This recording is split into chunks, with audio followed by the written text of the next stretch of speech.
La réalité du Saint-Esprit. Le Saint-Esprit de Dieu est peu connu par les chrétiens parce que plusieurs ne l'ont pas encore revêtu et même pour ceux qui l'ont revêtu, il demeure un mystère. La lecture de ce livre vous permettra de le revêtir, de connaître son langage et de découvrir les mystères cachés de sa personne. Pour tout contact, appelez au plus 237 678 78 16 21 plus 237 242 0020 09 et il deviendra pour vous une réalité. La réalité du Saint-Esprit, un livre écrit par le révérend pasteur Caleb Ngwa à Tangana.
Père, c'est toi qui mérites l'adoration. C'est toi qui mérites tout cela. Reçois notre adoration, Père, au nom puissant de Jésus. Amen. Prenez votre Bible. Allons dans Matthieu 5.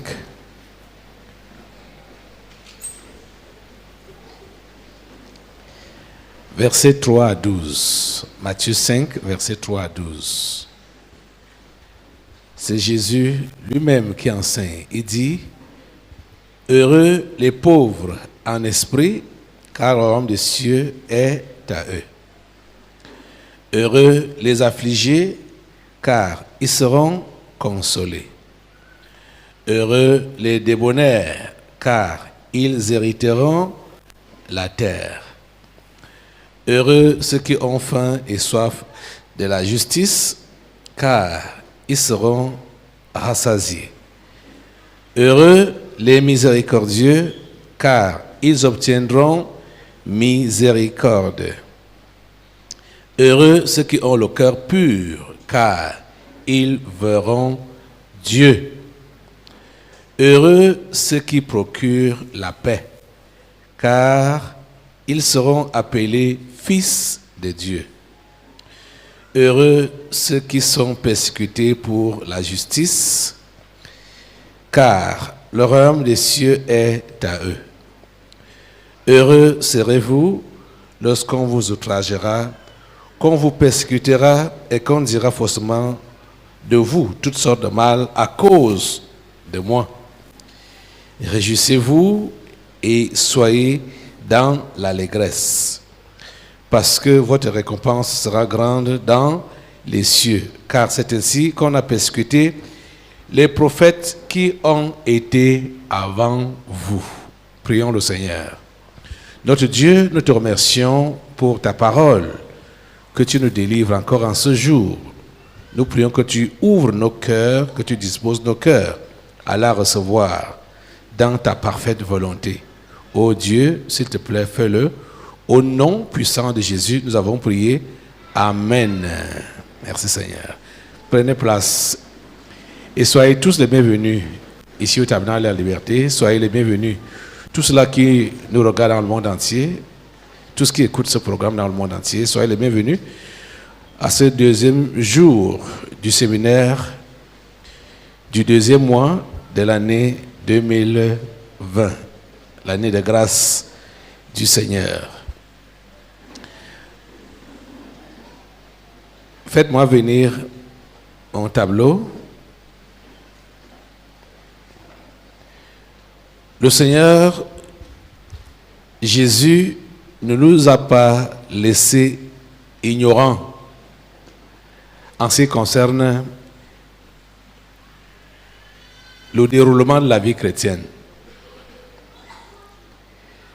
Quand un chrétien se voit surpris par des choses qui lui arrivent, vous devez seulement comprendre que celui-là ne lit pas la Bible. Vous comprenez? C'est quand vous ne lisez pas la Bible, vous dites que vous êtes chrétien, que vous allez être surpris par certaines choses qui vont vous arriver. Jésus a tout dit. Jésus a tout enseigné. Il a tout dit, il a tout enseigné concernant la vie chrétienne, pratique sur cette terre. Tout est consigné dans sa parole, qu'on appelle la Bible.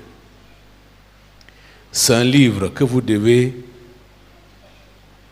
lire, consulter tous les jours en tant que chrétien pour savoir comment diriger ou orienter votre vie. Je vous assure, il suffit d'avoir un cœur ouvert, un cœur simple, qui veut être instruit. Et le Seigneur va te rencontrer.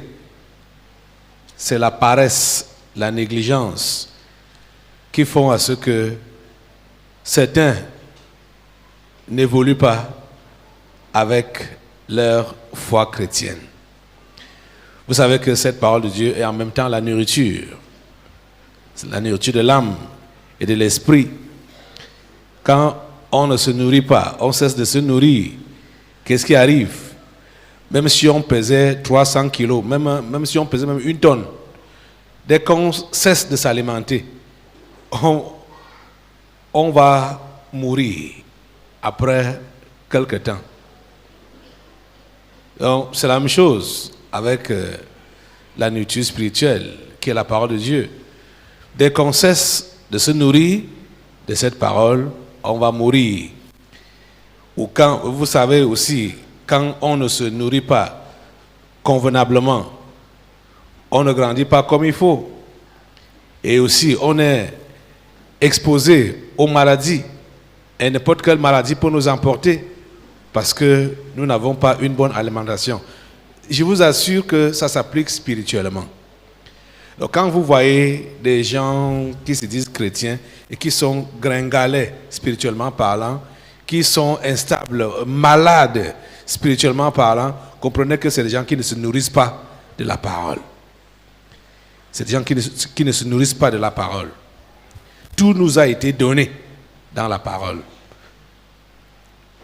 Depuis les prophètes jusqu'à Jésus et continuité avec ses apôtres, nous avons tout le conseil de Dieu.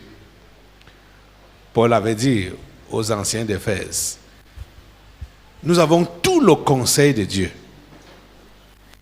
Nous revenons sur ces enseignements de Jésus pour ouvrir les yeux de ceux-là qui les ont laissés volontairement fermés.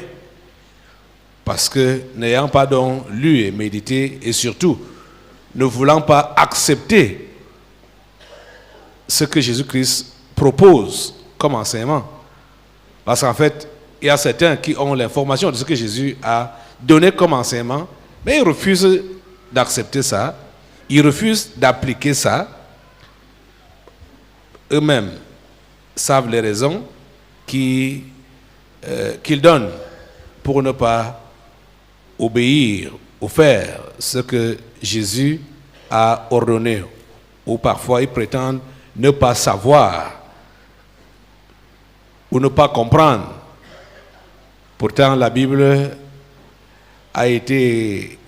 Tout ce qui est dans la Bible, c'est dans un langage clair et simple, à la portée de tout le monde.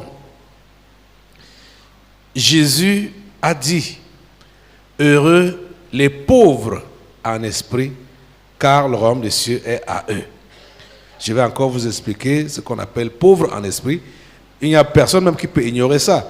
Que tu sois, quel que soit ton niveau d'éducation, vous savez, si vous êtes humain, vous êtes dans ce monde, vous savez qu'il y a des pauvres en esprit et des riches en esprit. Si on n'est pas pauvre en esprit, ça veut dire qu'on est riche en esprit. Les pauvres en esprit sont des simples, des non-sorciers, des non-pratiquants. C'est eux qui sont des pauvres. Et Jésus dit que les pauvres en esprit sont heureux. Pourquoi? Parce que le royaume des cieux est à eux. Et je vous ai donc enseigné hier, venez avec le tableau ici, prenez ça. Je vous ai donc enseigné hier que ce premier mot, pauvre en esprit, c'est la base de tout ce que Jésus voulait dire par la suite. Parce que ce n'est que les pauvres en esprit qui peuvent être affligés, qui peuvent être gentils, avoir une nature douce, gentille. Ce n'est que eux qui peuvent être affamés ou assoiffés de la justice. C'est eux seuls qui peuvent manifester la miséricorde, ceux qui sont simples, les simples humains, pauvres en esprit. C'est eux qui peuvent avoir le cœur pur. Et c'est eux qui peuvent militer pour répandre la paix, qui n'est pas un vain mot et qui n'est pas non plus un comportement, comme Houphouët-Boigny, l'ancien président ivoirien, l'avait dit, mais qui est une personne. La paix est une personne. Et cette personne, c'est Jésus. Un enfant nous est né, un fils nous est donné. Son nom, ce sera qui? Admirable, conseiller, prince de la paix. Donc, les procureurs de la paix, ce sont ceux-là qui annoncent Jésus, qui proclament Jésus, parce que ils ont eu le temps d'avoir satisfaction comme Jésus a promis là. Parce qu'ils étaient affligés. On va revenir sur ça maintenant là. Jésus est juste en train de vouloir faire un bref aperçu de ce qu'on a vu hier. On va revenir encore sur ça là. Donc, quand les affligés, les débonnaires, du moins le pauvre en esprit a trouvé satisfaction au niveau de ses afflictions, et il manifeste donc la vraie gentillesse, hein, ce n'est pas la gentillesse du village. Être débonnaire là, doux. Il est affamé et assoiffé de la justice. Il veut voir la justice de Dieu s'établir sur la terre. C'est pourquoi Jésus a enseigné que quand nous prions, on doit demander à Dieu que son règne vienne et que sa volonté s'établisse sur la terre comme au ciel. Celui qui est donc affamé et assoiffé de la justice, c'est ça qu'il va demander à Dieu. Donc il ne va pas lui-même militer pour qu'il y ait la justice à tous les niveaux. Non, non, non. Il se réfère à Dieu pour lui dire, Seigneur, que ta volonté soit faite sur la terre comme au ciel et que ton règne vienne. Il est miséricordieux. Il a le cœur pur. Ça dit tout ce qu'il fait. Il le fait selon Dieu. Pas parce qu'il veut une récompense humaine ou parce qu'il veut être approuvé par les gens. Et parce qu'il a donc trouvé satisfaction dans tout ceci, hein, les différents points là, 1, 2, 3, 4, 5, 6, il va donc se mettre à vilipender la paix un peu partout, parce que ce n'est que le prince de paix qui peut consoler celui qui est affligé, donc il peut apporter la solution aux afflictions des humains, parce qu'il a dit, venez à moi, vous tous qui êtes fatigués et chargés, et je vous donnerai du repos. Alors, quand tu te mets donc à procurer la paix, à répandre la paix, à la partager, il faut que tu saches que tu seras persécuté, tu seras outragé, tu seras calomnié à cause du nom de Jésus. Vous avez compris? Ça, c'est un peu le résumé comme ça. On revient donc maintenant, mettez d'abord ça là à côté. On revient dans notre texte. Verset 3. Jésus dit, « Heureux les pauvres en esprit, car le royaume des cieux est à eux. Heureux les affligés, car ils seront consolés. » C'est le pauvre en esprit qui est affligé. Et Jésus lui promet la consolation. Et vous êtes témoins avec moi que la plupart d'entre vous, vous qui êtes simples, donc pauvres en esprit, s'il vous est arrivé de connaître le vrai Dieu, c'est à cause des afflictions que vous avez connues. Je veux dire, des problèmes sociaux, des problèmes de maladie, des problèmes d'envoûtement, des problèmes, nommez-les. Maladie, rejet, nommez. Tous les problèmes. Et voilà, Jésus dit que heureux les affligés. C'est le pauvre en esprit qui est affligé. Et parce qu'il est affligé, il cherche la solution. Il cherche la solution. Jésus lui promet la consolation. Et vous savez, le plus souvent, quand on est affligé, on ne court pas rapidement au bon endroit. Non. On ne court pas rapidement au bon endroit. On vadrouille d'abord un peu partout. La Bible nous dit qu'on le cherche en tâtonnant. Donc on cherche Dieu en tâtonnant. Comme des aveugles, c'est comme ça que Ésaïe avait parlé. Comme des aveugles, on le cherche en tâtonnant. Il est où, il est où, il est où, il est où. Parfois, on passe même devant là où on doit s'arrêter. Et nos esprits familiers nous souffrent. Non, ce n'est pas là. Continue. Et nous sommes en train de continuer à chercher. Et quand son temps va sonner, quand il va dire, non, arrêtez. C'est lui qui parle comme ça aux esprits familiers. Hein? Et à tous les agents diaboliques qui étaient autour de toi pour t'amener dans des différentes maisons, dans les différents lieux. Quand Dieu dit, arrêtez, ça suffit. C'est là donc que tes yeux peuvent s'ouvrir et tu vois là où tu dois aller. Et là où on peut donc t'apporter la solution, là où tu vas le rencontrer en esprit et en vérité. Il l'a dit, vous me chercherez et vous me trouverez si vous me cherchez de tout votre cœur. Ce qui dérange souvent certains simples, certains humains, c'est qu'ils ne mettent pas leur cœur, tout leur cœur à chercher Dieu. Ceux qui sont en train de chercher, là ils mettent leur cœur, tout leur cœur, c'est chercher la solution à leurs problèmes, au lieu de chercher Dieu. Je suis rentré hier, j'étais tellement dérangé par la situation de la jeune fille qui était ici là. Je ne sais pas si elle est là aujourd'hui. Elle est venue vraiment pour la maladie, hein, le goitre, la thyroïde. Et voilà. Quand je regardais son attitude, j'étais en train de révisionner son attitude. Je vois que elle ne voulait rien d'autre que sa maladie. Et c'est comme si elle s'en doutait de quelque chose qu'on risque de lui faire dire ce qu'elle ne veut pas entendre. Ça m'a fait mal. Je vous parlais, j'ai évoqué sa sœur qui est en Australie, qui nous a écrit. C'est comme la situation là est sortie ici là, c'est là que je suis parti consulter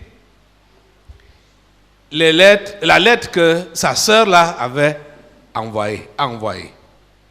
Et c'est là que j'ai compris que donc la situation même qu'on lui parlait, l'histoire qu'on a, je ne sais pas si c'était une histoire inventée ou une histoire réelle, mais une histoire d'une fille à qui on a donné des avertissements, qui n'a pas voulu écouter. Et Quand elle s'est entêtée, elle a vu ce qu'on n'a pas l'habitude de voir. Que tu accouches un bébé avec 32 dents et qui commence à vieillir, les cheveux blancs, la calvitie. Ça dit, le même jour, hein. Et c'était pour lui donner une illustration par rapport à la relation dans laquelle elle se trouve. Je lui ai même posé la question, qui est dans ta vie? Elle a ironisé ça, un genre là. Quelqu'un dans ma vie, bon, elle a dit un truc de ce genre là. Pour après dire qu'elle sait une chose, qu'elle est fiancée, elle va se marier, on va la doter en février, elle va se marier en février à l'état civil. Je dis, mais ça c'est quelle histoire? Si elle avait été honnête, claire, je crois que ce qui devait être dit, ça allait couler naturellement. Vous voyez un peu? Donc, on voit que les gens ne sont pas là pour chercher Dieu. Les gens sont là pour chercher la solution à leurs problèmes que Dieu peut leur donner. C'est-à-dire, il y a certains, s'ils pouvaient seulement balancer leur corps chez Dieu, là, ils savent que c'est le vrai Dieu qui est là-bas. Il balance son corps, lui-même, il est loin. Hein? Il balance son corps, dit Dieu, traite ça là-bas. Moi-même, je reste ici. En fait, c'est comme ça qu'ils font. Parce que quand vous allez voir quelqu'un qui est réticent au conseil de Dieu, et pourtant, il veut que Dieu touche son corps, ça veut dire que son esprit est resté à la maison et il est seulement venu avec son corps, son physique, qu'il veut que Dieu traite. Si Dieu a permis, toi, pauvre en esprit, que tu sois affligé ou que tu aies des afflictions, c'est pour t'attirer vers lui. C'est pour t'attirer vers lui. Et il te promet la consolation. Il te promet la consolation. Vous voyez, je vous disais ça hier, que Dieu n'utilise pas les anges pour l'évangélisation ou pour aider les humains. Il utilise les humains pour aider les humains. Parce que les humains ont expérimenté ce que nous sommes en train d'expérimenter. Et cet humain que Dieu a touché va nous aider. Nous qui passons par un problème qu'il a connu, l'humain là qu'il a connu, il va nous dire, c'est possible de se tirer de cette affaire quand on fait confiance en Dieu. Parce que moi-même, je suis passé par là. Voici ce que j'ai fait pour m'en sortir. Vous voyez? C'est un humain qui est bien placé pour aider un autre humain. Ce n'est pas un ange. Les anges ne connaissent pas notre réalité. Ils ne connaissent pas la réalité des humains. Donc, un pauvre en esprit qui était donc affligé et qui a trouvé la consolation par Dieu, par Jésus, est bien placé pour aider les autres pauvres en esprit qui sont affligés. Vous êtes en train de comprendre ça? C'est ça qui se passe. C'est ça qui se passe. C'est pour cela que, après avoir tout expérimenté et trouvé des solutions, celui-là, le pauvre en esprit, va donc devenir un procureur de la paix.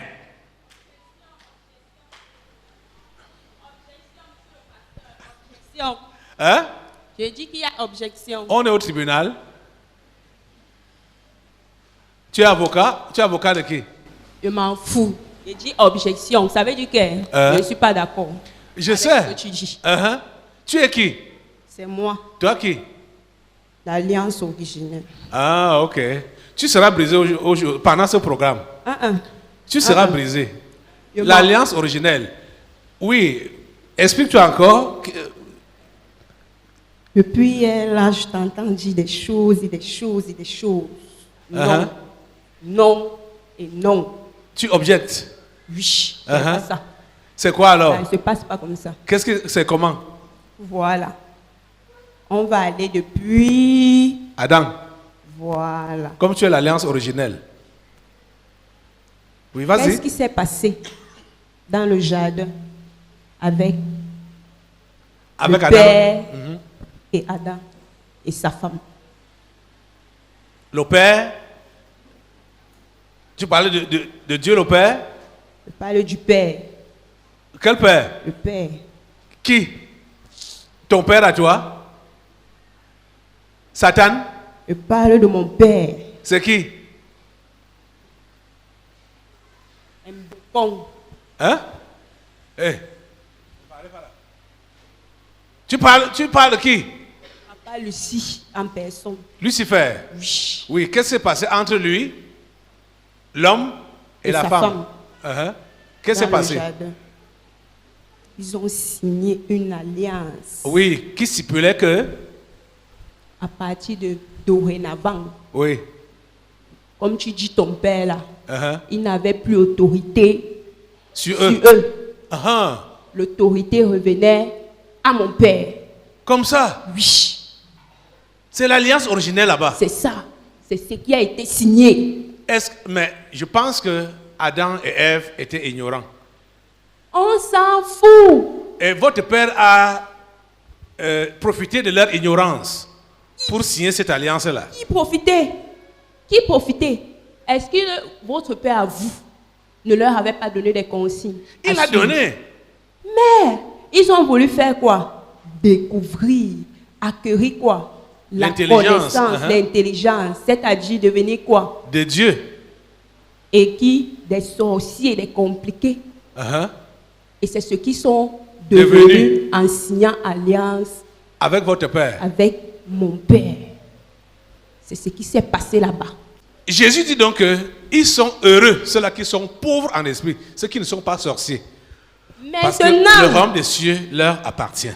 maintenant, monsieur le pasteur, là où je dis que je ne suis pas d'accord avec ce que vous dites, c'est parce que à partir de toute la race humaine, qui que tu sois, même si tu as encore l'embryon là-bas, d'office, tu es un homme compliqué. Comme ça. Compliqué. Votre livre là dit quoi? La désobéissance, c'est quoi? C'est la sorcellerie. Tu me parles de quoi? Tu m'appelles quoi? Pur et impur depuis. C'est là où je dis non, non et non. Tu dis que tu t'appelles comment? Je suis l'alliance originelle. Ok. Est-ce que tu sais que la Bible appelle Jésus le second Adam? Je n'ignore rien. J'allais y arriver. Uh-huh.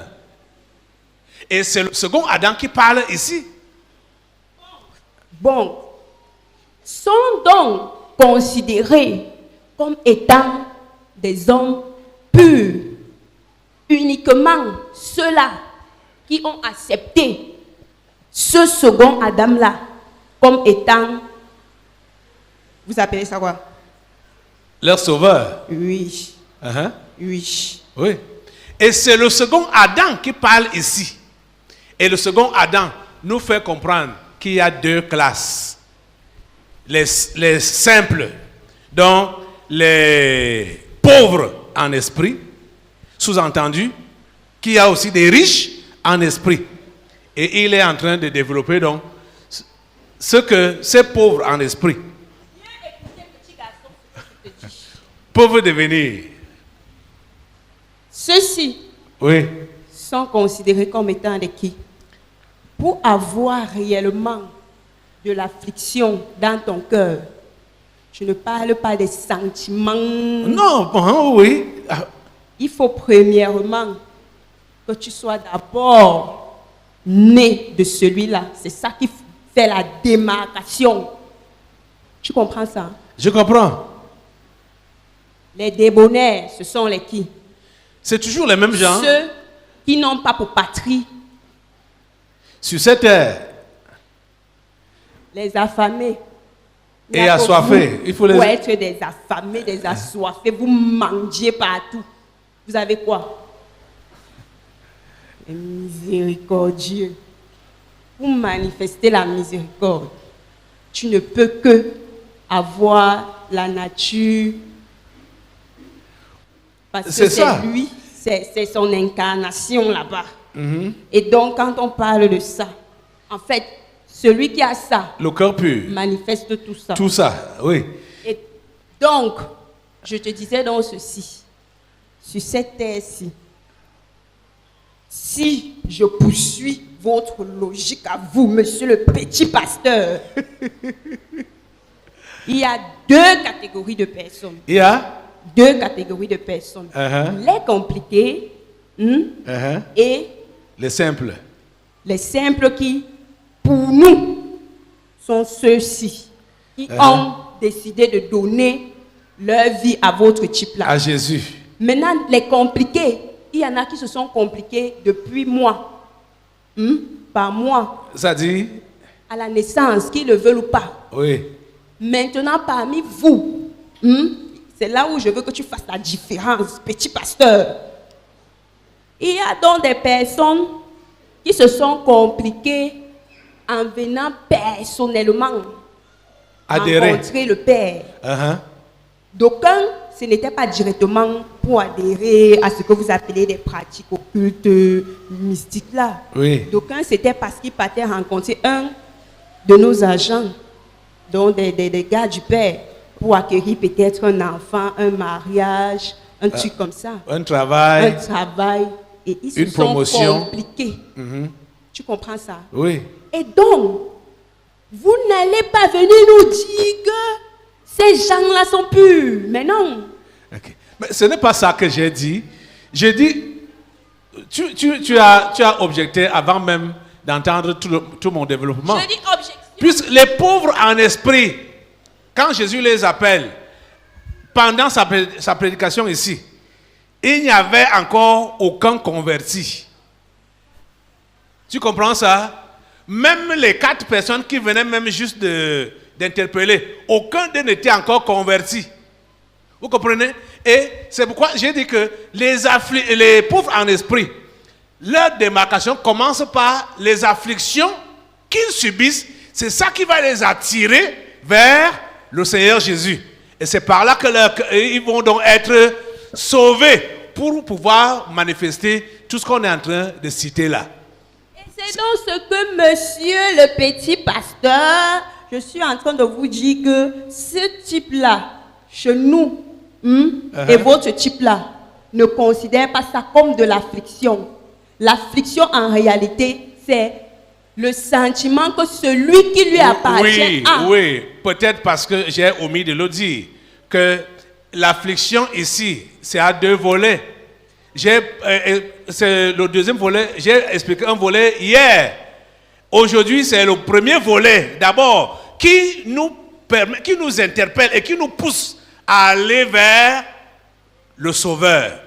Parce que nous sommes affligés à cause d'une maladie, à cause d'un envoûtement, à cause des blocages dans la vie, et ainsi de suite. Ce sont ces choses-là qui nous enlèvent la paix, qui nous poussent donc à chercher le vrai Dieu. Vous voyez, c'est à 2 volets. Le premier volet, on en a parlé hier. Et tu ne peux pas avoir le volet d'hier là, c'est-à-dire être affligé par des choses de la société. Si tu n'es pas réellement enfant de Dieu, tu peux avoir le cœur pur. Je vous ai enseigné sur le cœur pur. Le cœur pur, c'est une autre transposition de 1 Corinthiens 13. Vous êtes en train de comprendre? Donc, voilà. Mon message est en train d'interpeller, puisqu'il faut comprendre une chose. Mon message est en train d'interpeller les simples en esprit. Les simples en esprit. Pour devenir enfant de Dieu, c'est-à-dire entrer en position de toutes les promesses que Jésus a faites là, ça commence par les afflictions naturelles, les petites afflictions là, que vous connaissez. Je ne vois pas quelqu'un ici qui est venu dans cette église juste parce qu'il aime tellement Dieu depuis sa naissance, qu'il a appris qu'on adore Dieu ici en esprit en vérité. Donc lui aussi, il est venu se joindre avec nous pour adorer le Seigneur en esprit en vérité. Chacun est venu là à cause d'une affliction quelconque. Hein? C'est ça, non? Quoi? Puisque nous, on sait que l'église, c'est pour les pauvres. Uh-huh. Oui. Vous êtes qui? Nous sommes les compliqués. Les compliqués. Et vous savez que l'église, c'est pour les pauvres. Bien sûr, ceux qui ont les problèmes. Mais comment vous rentrez dans le corps de la femme, là? Les compliqués. Hein? Comment vous rentrez dans le corps de la femme, là? Comment on est entré, comment? Comment vous êtes rentré dans son corps? Qu'est-ce que vous avez ouvert la porte? Comment? Nous pavanons partout là. Vous croyez que c'est qu'est-ce qui pollue la société? C'est vous, hein? Ah, Les compliqués. tu sais ce qu'on devait faire hier? Qu'est-ce que vous devrez faire hier? Et Et vous êtes dans le corps aussi depuis quand? depuis hier, Qu'est-ce que vous devrez faire hier? on avait déjà tendu les pièges. Où? Partout, partout. Dans cette nation, Uh-huh. par rapport au petit garçon qui est parti là. Par rapport au petit garçon qui est parti? Oui. C'est qui? L'enseignant qui a été poignardé par l'élève. Ok. On a détourné. Parce que ce qu'on devait faire, non. Le sang devait couler. Ok. Mais il voulait faire quoi? On est venu voler le corps. Alors on avait déjà piégé. Tu comprends, non? Donc la levée de petit garçon là, c'était hier, hein? Ok. À partir du seuil du portail, de là où la scène s'est passée, on était comme ça. Ça devait être la mascarade. L'alliance originelle, tu comprends donc que ton objection ne tient pas. Voilà, et je vais continuer mes propos aujourd'hui. Je crois que vous devez d'abord laisser les femmes suivre aussi le message. Hein. Rentrez. Hein? Entrez dans la cage. Allez, entrez dans la cage.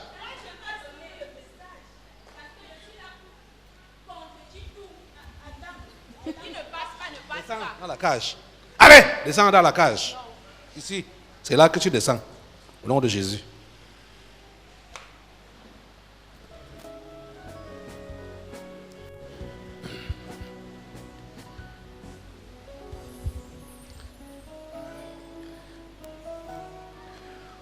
Vous avez donc appris ce que le diable a fait. La désobéissance de l'homme dans le jardin d'Éden lui a fait signer une alliance avec Lucifer. Vous êtes en train de comprendre ça?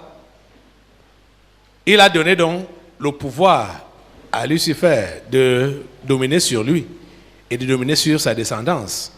Parce que lui, il a préféré désobéir à Dieu. C'est là qu'il a perdu l'autorité sur les choses de la terre.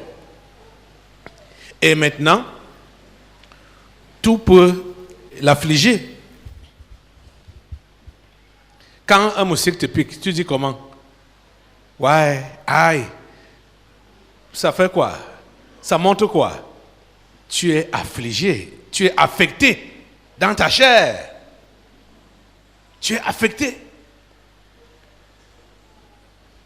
La plupart, quand on dit la plupart, vous tous là, vous êtes venus au tabernacle de la liberté parce que vous avez été affligés. Certains à cause des maladies, d'autres à cause des envoûtements, des possessions démoniaques, des affaires qui ne marchent pas, ainsi de suite. C'est ça, ce sont ces afflictions qui vous ont poussé à chercher le vrai Dieu. Et ce n'est pas au tabernacle que vous êtes venus pour la première fois. Vous êtes d'abord allé ailleurs. Vous avez parcouru des lieux, des milieux, à la recherche des solutions à vos afflictions. Le Seigneur Dieu Tout-Puissant utilise ça pour vous attirer vers lui. Vous allez voir que ceux-là, vous avez compris les compliqués maintenant là. Les compliqués disent que l'église c'est pour les pauvres. Ceux-là à qui dont la vie a dépassé. Donc la vie t'a dépassé. Tu te réfugies dans les églises. C'est comme ça qu'ils disent. Vous devez, vous le savez, les compliqués, ils peuvent connaître tout toute la vérité, ils ne vont jamais l'accepter. Vous avez la preuve ici, dans cette nation camerounaise, avec ce qui se passe ici au Tabernacle de la Liberté. Nous avons saisi tout le gouvernement pour interpeller chacun individuellement sur les 72 ministres et assimilés. 72. Et personne n'ignore ce qui se passe ici au Tabernacle de la Liberté. Des 72, une seule personne a réagi. Or, le 1er janvier, je crois, c'était le 1er janvier, bien pendant le séminaire du... C'était le 40e là, que le gouvernement est passé au scanner ici. Janvier 2019 là. Le gouvernement a été nommé le 4. Je ne sais pas quel jour ce gouvernement est passé au scanner pour qu'on sache qui est qui. Ici au Tabernacle de la Liberté. Et quand on les a saisis, c'était confirmé que la seule personne qui fait la différence était le seul humain et ayant la crainte de Dieu. C'est lui seul qui a réagi sur les 72. 72. Un seul. Vous voyez? Pas qu'ils n'ignorent pas ce qui se passe. Donc ce sont des gens qui n'ont pas le temps pour les choses de Dieu, hein, pour eux, mais s'abaisser pour des choses, pour ces histoires-là, ça ne les regarde pas. Donc l'église là, c'est pour les pauvres. C'est pour les pauvres, les démunis, hein, les gens que la vie a dépassé, dont ils se réfugient derrière Dieu, ils sont donc dans les églises, et ainsi de suite. C'est comme ça qu'ils disent. Vous allez voir, même les sorciers du village, si vous les voyez aller dans une église quelconque, même celle qu'on va appeler éveillée, c'est pour une mission. Ils ne partent pas là-bas pour se convertir. C'est pour aller détourner même les simples qui peuvent vouloir être sérieux, pour aller les détourner. Vous savez qu'ils sont en mission partout. Ils sont en mission partout. Partout. Vous voyez? Mais vous autres, simples, pauvres en esprit, vous cherchez la solution à vos afflictions. Et bien évidemment, ils seront les compliqués de votre famille, de votre entourage, seront les premiers à vous proposer tel ou tel endroit. Et déjà, ils ont aussi des endroits où ils vont vous dire, vous ne mettez jamais pied dans tel endroit. Vous ne partez jamais dans tel endroit. Il y a ils vous disent, si vous cherchez, même Dieu, vous voulez même prier, allez plutôt dans tel ou tel autre. Ils vont vous indiquer l'église catholique. Ils vont vous dire même que si vous voulez même vous convertir, convertissez-vous en l'islam, ça ne me dérange pas. Vous voyez? Ils vont vous conseiller ces choses-là. Mais là où ils savent que vous allez trouver le vrai salut, ils vont vous dire, ne mettez jamais pied à cet endroit-là. Vous n'avez jamais vu quelqu'un de notre famille mettre les pieds dans un tel endroit. C'est ça qu'ils vont vous dire. Vous comprenez ça? Et là, comprenez clairement que c'est dans l'endroit là que vous devez aller. Et souvent, quand ils vont vous dire, je me rappelle de ma tante sorcière, j'ai compris que les conseils qu'elle prétendait me donner dans l'enfance, c'était pour me dire de ne pas me convertir. Oh mon Dieu! Elle ne cessait de me dire que je ne dois jamais préparer le bic. Vous savez ce qu'on appelle préparer le bic. Le bic, je parle le vrai bic, hein, le vrai bic qu'on écrit avec sur les cahiers, ce que vous utilisez là. Donc, en tant qu'élève, de ne jamais manger une écorce pour devenir sage, de ne jamais prendre quelque potion que ce soit pour devenir sage. ou pour évoluer dans ma vie. Ce sont les conseils qu'elle me donnait. Moi, je prenais ça comme vraiment de bons conseils. Je dis, ouais, j'ai une bonne tante. Hein. Elle se soucie de ma vie et de mon avenir. Vous voyez? Et quand je me suis converti, je suis allé là-bas. Elle m'a appelé. Elle me dit, dis-moi, l'affaire dans laquelle tu es allé entrer là, tu vas donner qui? Vous comprenez un peu la question, non? Donc, c'est là, je vois, donc, c'est ce qu'elle avait dans sa part. Elle savait, elle craignait, elle redoutait le fait que je pourrais l'échapper l'un de ces jours, et peut-être c'est elle qui sera la première victime. Et je me rappelle de leur querelle entre sa coépouse et elle. Sa coépouse lui disait toujours que celui dont tu te charges maintenant là, tu verras ce qu'il va te faire dans l'avenir. Je vous assure. Quand j'entendais ces propos-là, j'ai dit, c'est juste les paroles de querelle. Parce que je ne sais pas le mal que je peux faire à cette femme qui s'occupe et qui s'est tellement occupée de moi jusqu'à maintenant. Elle me laissait tout, elle me confiait tout. Okay. À l'époque, vous avez compris l'histoire de la calebasse qu'elle avait ici. À l'époque, cette femme-là était, on pouvait appeler une femme riche. Je vous assure. À l'époque. Et c'est moi qui gardais son argent. Elle me faisait confiance. Même comme j'enlevais un peu là, pour ne pas trop, pour ne pas trop attirer son attention, elle me confiait son argent. Elle faisait ça exprès. Vous comprenez ça? Je vous dis qu'à l'époque, c'était une femme qui était riche. Et c'est lors de la délivrance que j'ai compris où elle avait pris son argent là. Parce qu'elle a dépouillé tous les jeunes de son village. Elle était riche. À l'époque, quand je me rappelle de l'époque, je vous dis, mes camarades peuvent, si certains de mes camarades peuvent venir ici, vous témoigner que quand on me voyait au lycée, on croyait que je suis enfant de ministre. En ce temps-là, les privilèges que plusieurs n'avaient pas, moi j'avais ça. Ça m'étonnait que tout le monde travaillait comme elle, mais elle fleurissait plus que tout le monde là au village. Je ne comprenais rien. Vous comprenez ça?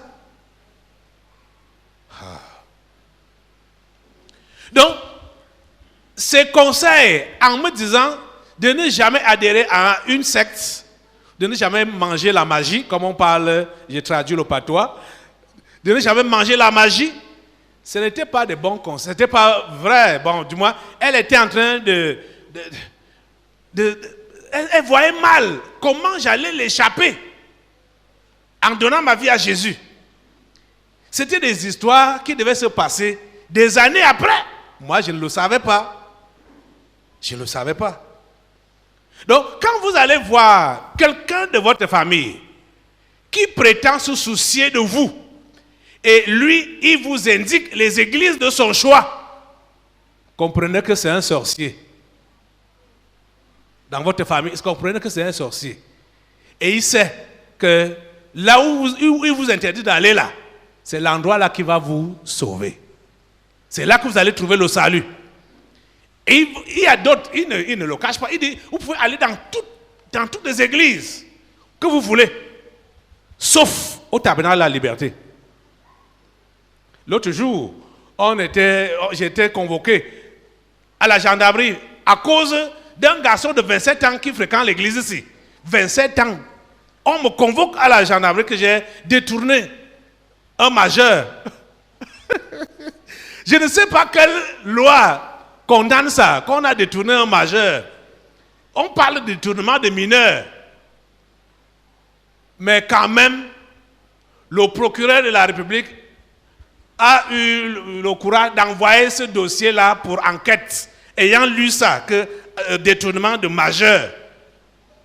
Il a quand même envoyé ça à la gendarmerie pour qu'on convoque le pasteur et qu'on l'écoute. par rapport à ça. L'homme là disait que son enfant peut aller dans toute autre église, sauf au tabernacle de la liberté. Un enfant de 27 ans. Vous voyez? Il disait que j'ai pris l'âme de son enfant, que je relâche l'âme de son enfant. Je lui ai dit que, à ma connaissance, c'est Dieu qui est le propriétaire des âmes. Me dire que j'ai pris l'âme de l'enfant, je ne sais pas comment ça se passe. Même la gendarme qui est interrogée comme ça dit, mais l'âme là, vous dites qu'il a même pris l'âme là comment?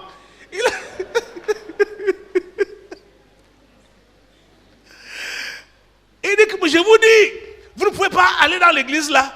C'est un sorcier. Vous allez vous rendre compte que vous passez à l'église, les petites filles passent au tableau comme ça pour expliquer la sorcellerie.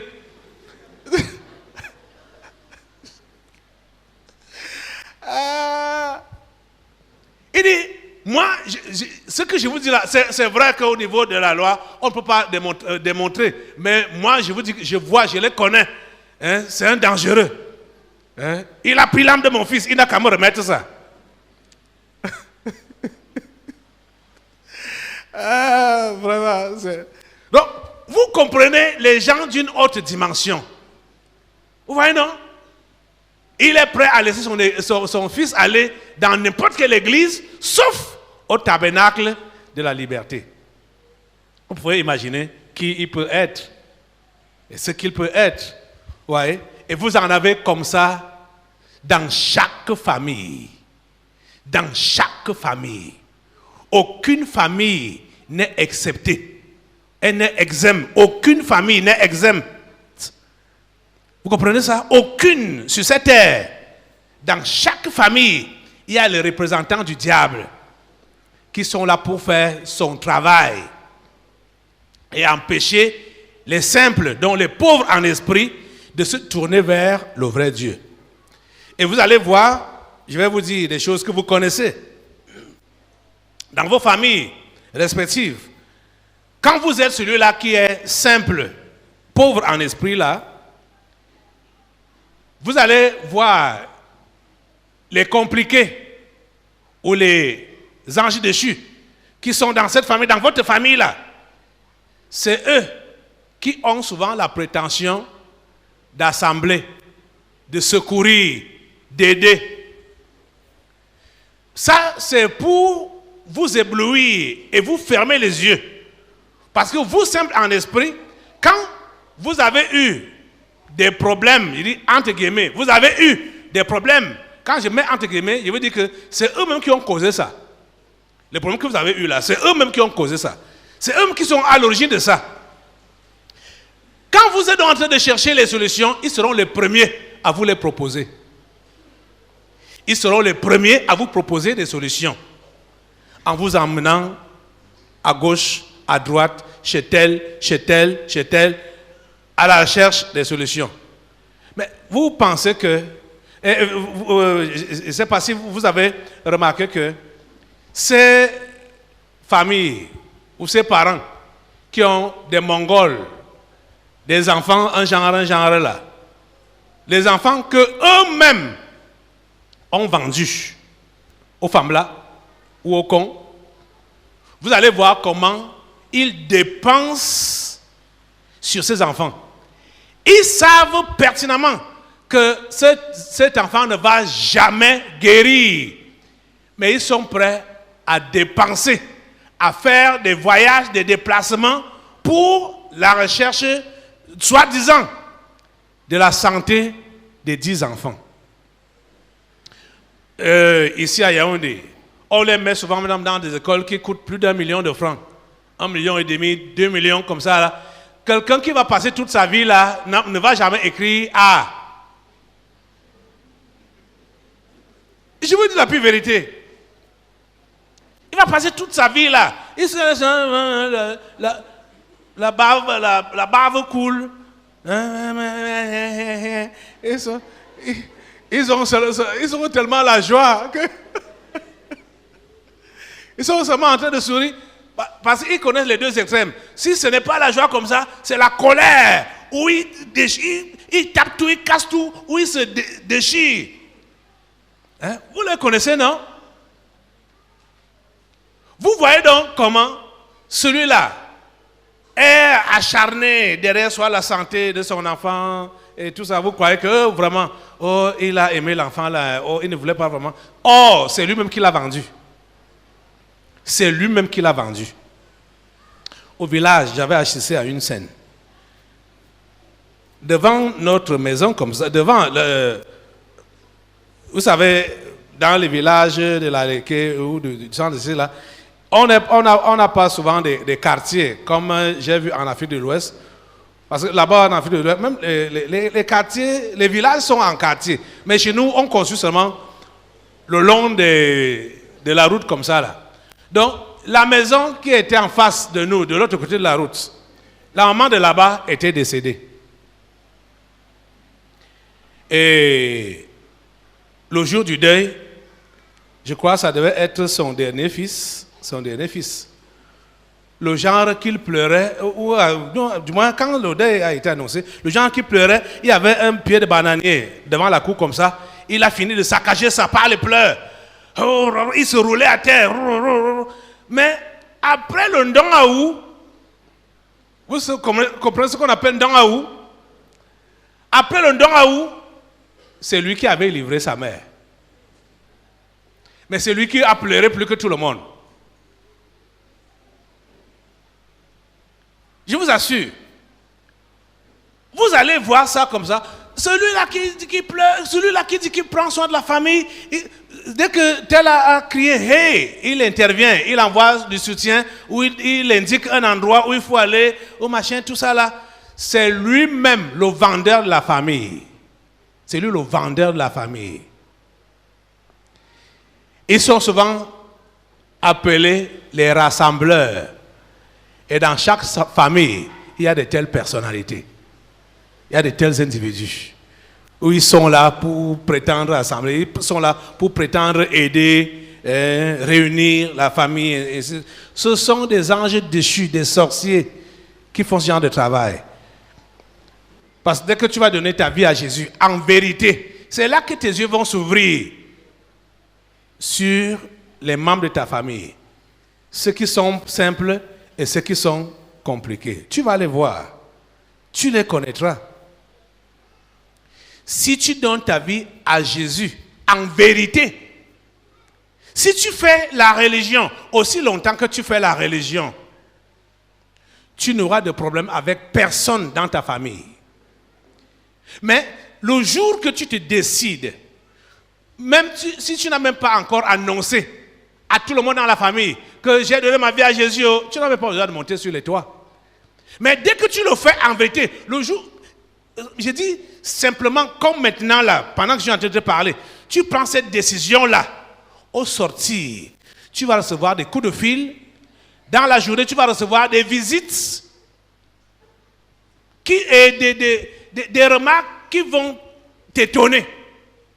Alors que tu as pris ta décision seul à seul, avec Dieu. C'est là que tu vas voir comment ils vont relancer, c'est-à-dire la conquête de ton âme, pour t'attirer, dire que ça fait depuis même on ne te voit pas, mais tu t'éloignes beaucoup de la famille, on ne vit pas comme ça, on ne fait pas comme ça, on va t'appeler, on va t'attirer. On va t'attirer pour te dire non, tu es notre sang. Tu es notre sang. Donc il ne faut pas t'éloigner comme ça. On est prêt à t'aider. Si tu as même des problèmes, on peut t'aider, on peut réunir la famille, on collecte pour toi, ainsi de suite. On va te dire toutes ces choses-là. Dès qu'ils ont vu que ton cœur a décidé de se donner véritablement à Dieu, le vrai Dieu, tu connaîtras ça.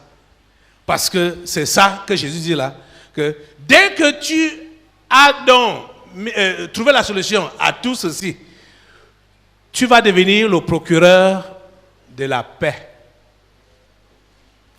Et d'office, et ils savent que celui-ci n'est plus notre procureur. Il est désormais le procureur de quelqu'un d'autre. Maintenant, c'est Jésus qu'il veut propager. Donc, il faut qu'on lui crée des ennuis. les persécutions vont donc commencer. La réalité du Saint-Esprit. Le Saint-Esprit de Dieu est peu connu par les chrétiens parce que plusieurs ne l'ont pas encore revêtu et même pour ceux qui l'ont revêtu, il demeure un mystère. La lecture de ce livre vous permettra de le revêtir, de connaître son langage et de découvrir les mystères cachés de sa personne. Pour tout contact, appelez au plus 237 678 78 16 21 plus 237 242 0020 09 et il deviendra pour vous une réalité. La réalité du Saint-Esprit, un livre écrit par le révérend pasteur Caleb Ngwa à Tangana.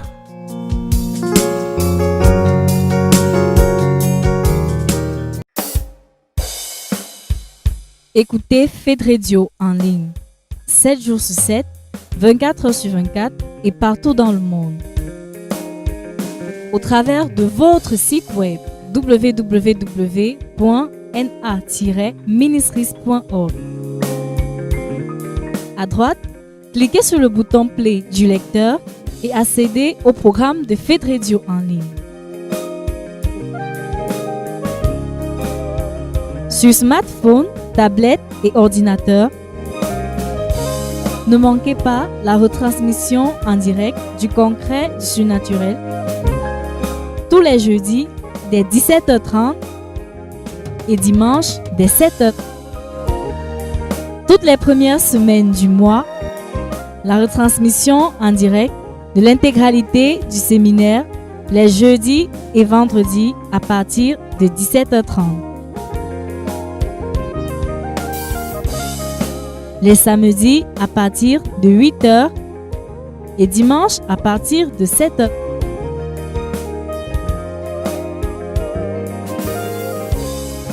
Pour plus d'informations, contactez-nous sur Twitter à l'adresse www.ngwatanganaf.com, sur Instagram à l'adresse www.ngwatanganaf.com. Appelez-nous au numéro de téléphone plus 237 678 78 16 21 plus 237 222 31 03 24. Écrivez-nous à l'adresse mpcaftl@gmail.com. Sur Facebook, nous sommes disponibles à l'adresse Seul Jésus-Christ mène à Dieu. Pour plus de vidéos, connectez-vous à notre chaîne YouTube Ngwa Atangana Ministries /Monde pour Christ A.F.TV.